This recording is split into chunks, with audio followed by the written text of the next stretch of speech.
Hello and welcome to the second episode of Junior J's Uncaged. I'm Nathaniel Kramer, And I'm Christian Bowman. and today we have a special guest.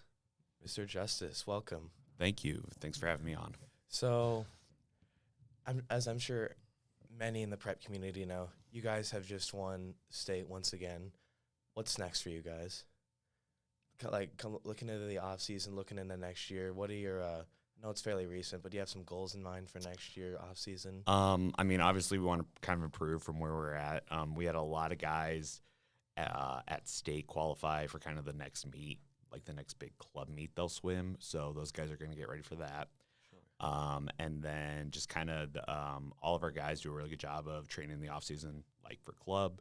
So they'll keep in shape, keep dropping time, and then hopefully put us in a good position for our three-peat next season, hopefully. Ooh.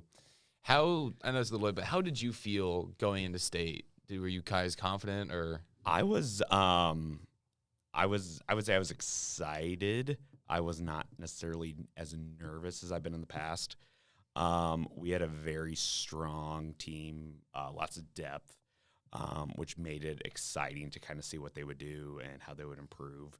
So overall, I would say it was leading up to state, it was pretty exciting, and it was a fun time to see how well we did. For sure. And once you guys did get the two-peat, what did you guys do to celebrate? We had a little team gathering afterwards with swimmers, coaches, parents, family. Had a little barbecue dinner, and yeah, had a little celebration that night of. Can't do better than that. No. So this year you're losing some really big seniors like Dre Bieber, O'Hanlon. Yep. How do you think the younger guys are going to step up next year? We've always kind of had a tradition of like our younger guys really stepping up.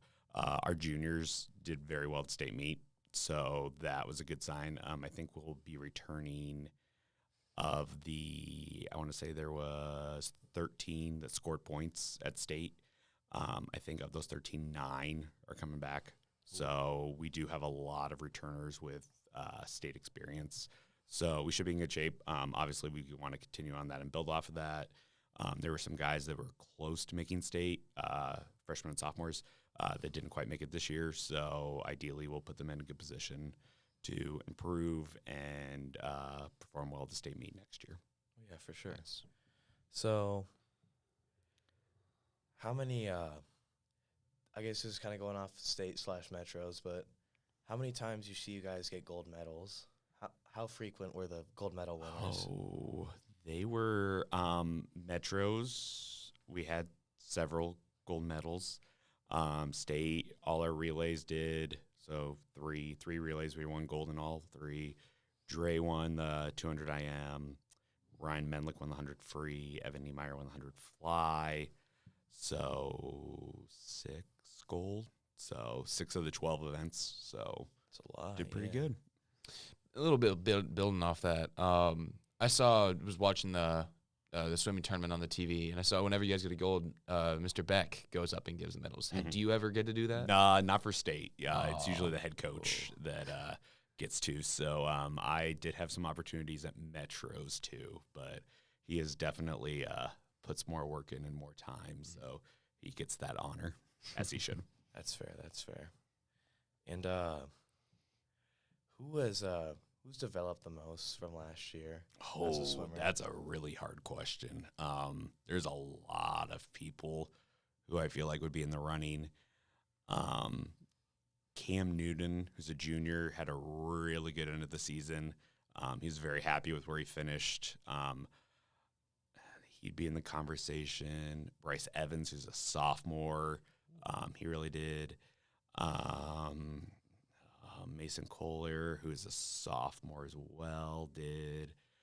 Connor Cool, who is a sophomore, dropped a crazy amount of time from I think he dropped over like a minute in the 500 from like last year to this year. Dang. Wow. So, I mean, that's really hard to put it down to just one. But I think at the state meet, at least, every single kid we had dropped time from like their best time. So That's amazing. yeah, it was That's definitely exceptional. a team team effort, team win that a lot of people contributed to.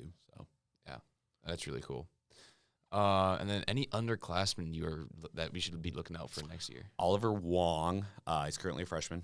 He was the only freshman we had who scored points at state in 100 backstroke, so pretty cool for him. He did very well, performed very well. He trains really hard. He's a good swimmer.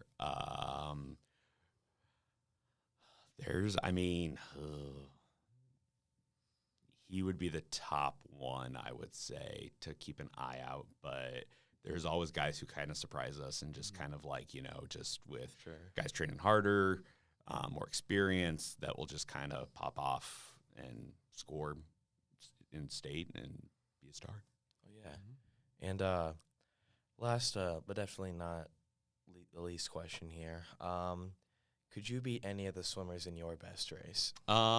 Definitely beating Dre Bieber. Which race is that? In my race. Oh, okay. Or, yeah, what is your best race? When I swam, I was 500 freestyle. So I was distance freestyle. Okay. That was a joke. I would not beat Dre. No. We were kind of laughing that. So state qualifying times are based off of the average of the year before. So like at the state meet. So the average 500 free time from last weekend will set the qualifying time for state for next year. When I was swimming, I think the 500 free state cut time was like a 5:25. It was a 5:02 this year. So times have definitely gotten faster. For sure. So no, I'm not beating any of them. Well, Mr. Justice, thank you very much for coming out. We really appreciate it, taking time out of your day to come down with us. Thank you so much, Mr. Justice. You're welcome. Thanks for having me on, guys. Have a good one. You too.